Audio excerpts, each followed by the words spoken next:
Hey guys, so today I'm going to be talking about futures, trading futures on Binance. Now, I will be showing you one of the tricks I use to protect my principal, to protect the money I've put into that trade so that I don't lose my money.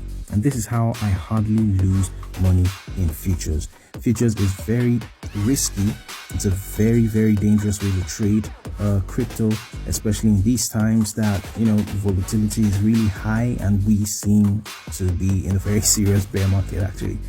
All right, so you have to be very careful, but being careful involves certain strategic moves that you're gonna have to be making as you trade and as your trade progresses. Okay, so the first thing is at the top here, whatever pair you're trading, let it just be isolated.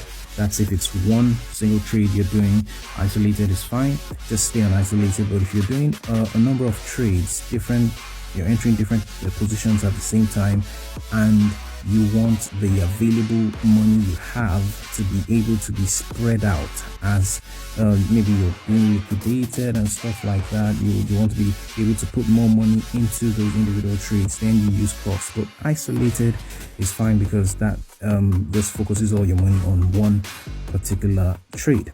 Okay, now you have to start with 1x leverage. Okay, now you can adjust your leverage to whatever number you want to, but I like to start at 1x or 2x, not more than 3x. Why? Because I want to be safe. Okay, you can do 30x, 50x, 60x, 75x depending on the pair that you're trading, but I advise that you start very little, at very tiny leverage amounts for a start. Now this is where it gets interesting. Okay, now and also you have to use your stop loss and take profits. Make sure that's selected, TP/SL, and then you type in your take profit price. You want to take profit and sell, close the position and take your profit and go the price it's going to be at for that. You put that in there, and then the stop loss price, put that in there also based on your chart analysis, and then you decide what price you're going to have to close the trade if the price goes below or above, depending on whether you're longing or shorting. Okay, now having said that, you have to be adjusting your take profit, your stop loss, sorry, as price changes. For instance, if you enter a trade at say 40 cents, okay, XRP USDT, and you enter the trade at 40 cents. If price gets to 50 cents, I'll advise that this is what I do now. Okay, I would change my stop loss to maybe 48.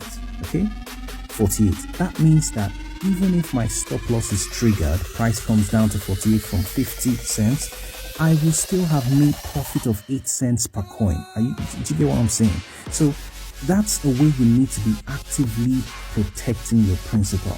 So as price goes up, it goes to 60, I'm adjusting my stop loss. And I'm not only adjusting my stop loss because we're here to make profit, aren't we?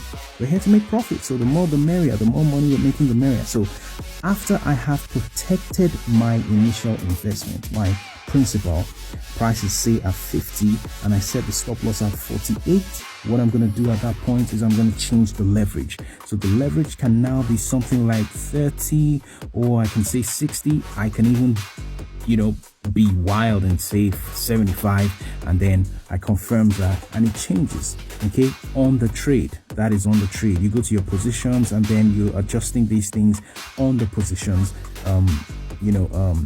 data fields. Okay, so that's how I do this. Okay, and that way, as price is going up, you're adjusting. When it gets to 60, adjust the take profit, the stop loss, take it up to a higher price. So you have already protected your money, and you're not going to lose very quickly because you started at a low leverage mark. And as you're well into profits, you can now decide to increase the leverage position and make even greater profit. Hope that helps.